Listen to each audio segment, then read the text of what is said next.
आइए समझते हैं word break problem LeetCode की।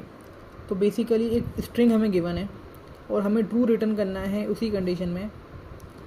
रिज़ल्ट हम जो कि ट्रू या फॉल्स होगा बूलियन टाइप का, हमें ट्रू रिटर्न करना है तब इस स्ट्रिंग के बारे में जब इस स्ट्रिंग के जितने भी सेगमेंट अगर हों तो वो सारे सेगमेंट सेट के अंदर होना चाहिए। फॉर एग्जांपल जैसे लीड और कोड, तो लीड भी एक सेगमेंट है, कोड भी एक सेगमेंट है, वो दोनों ही ऐसा सेगमेंट हमारे लिस्ट के अंदर प्रेजेंट है। सबसे पहले हम क्या करेंगे, इन दोनों को एज एन आर्ग्यूमेंट पास करेंगे वर्ड ब्रेक को। वर्ड ब्रेक में हम सेट बनाएंगे, सेट में हम वर्ड ब्रेक के सारे जो हमारे पास वो हैं उन एलिमेंट्स उनको हम सेट के अंदर स्टोर कर लेंगे। एक डीपी नाम का एरे बनाएंगे जिसकी लेंथ से +1 होगा, क्यों? क्योंकि अगर 0 कैरेक्टर्स हैं तो उसको भी हम काउंट स्टोर करेंगे।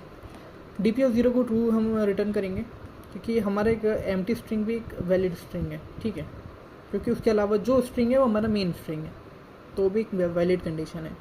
फिर हम सारी सब स्ट्रिंग को चेक करेंगे। हमने आई इक्वल टू 1 मतलब इसलिए सेट करा क्योंकि हम सबसे पहले 0 जब हम यहाँ पे सब स्ट्रिंग करेंगे तो सब स्ट्रिंग में हमें पहले कैरेक्टर को भी चेक करना है कि पहला कैरेक्टर अपने आप में एक स्ट्रिंग है कि नहीं और बाकी बचे एक स्ट्रिंग है नहीं। इसलिए हमने सब स्ट्रिंग जब करते हैं तो ये अगर 0 है और आई इक्वल टू 1 है तो जो पहला 0 पे जो कैरेक्टर है वो आता है, तो इसलिए हमने G equal to 0 I equal to 1। और हमेशा एक कंडीशन रहेगी कि जे हमेशा 1 से आई से छोटा होना चाहिए, क्योंकि हमें अगर हम दोनों को बराबर कर देंगे तो सब स्ट्रिंग हमें कुछ भी नहीं निकाल के देगा, क्योंकि सब ये जो आई है वो मतलब लेंथ से +1 तक जाएगा, ठीक है, यहाँ पे लेंथ है।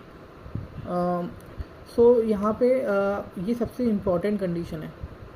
ये हमें एक चीज़ बताती है, ये हमें बताती है कि जो हमने सब स्ट्रिंग निकाला है, सब स्ट्रिंग भी वैलिड होना चाहिए, सेट के अंदर होना चाहिए, और उसके पहले वाला जो सब स्ट्रिंग है वो भी ट्रू होना चाहिए, क्योंकि यही कंडीशन है। अगर लीड कोड है तो लीड और कोड दोनों ही सेट के अंदर होना चाहिए। अगर हमारा कोड जो सब स्ट्रिंग से निकल के आया वो अगर सेट के अंदर है तो इसका मतलब उसके पहले तो कंडीशन के हिसाब से लीड जो कि इसके पहला वाला सब स्ट्रिंग है वो भी वैलिड होना चाहिए। तो उसको कैसे ट्रैक करेंगे? तो ये जो डीपी एरे होगा ना, डीपी ऑफ जे वही है। डीपी ऑफ जे बेसिकली उस पोजीशन पे बूलियन वैल्यू चेक करेगा। तो सबसे पहले हमने डीपी ऑफ 0 को 0 से इनिशियलाइज़ करा था, तो जो सब स्ट्रिंग हमारा निकल के आया हम वो अगर ट्रू होगा तो ट्रू सेट कर देंगे, फॉल्स होगा तो फॉल्स सेट कर देंगे। तो इस तरह से अगर मान लो कोड जो कि सब स्ट्रिंग निकल के आया था तो वो तो सेट के अंदर होनी चाहिए, उसके साथ साथ लीड भी होना चाहिए। तो लीड को कैसे चेक करेंगे? लीड को हम चेक करेंगे डीपी ऑफ जे, क्योंकि ये जो जे है बेसिकली ये लीड का पोजीशन बताएगा कि लीड हमारा बन पाया था कि नहीं।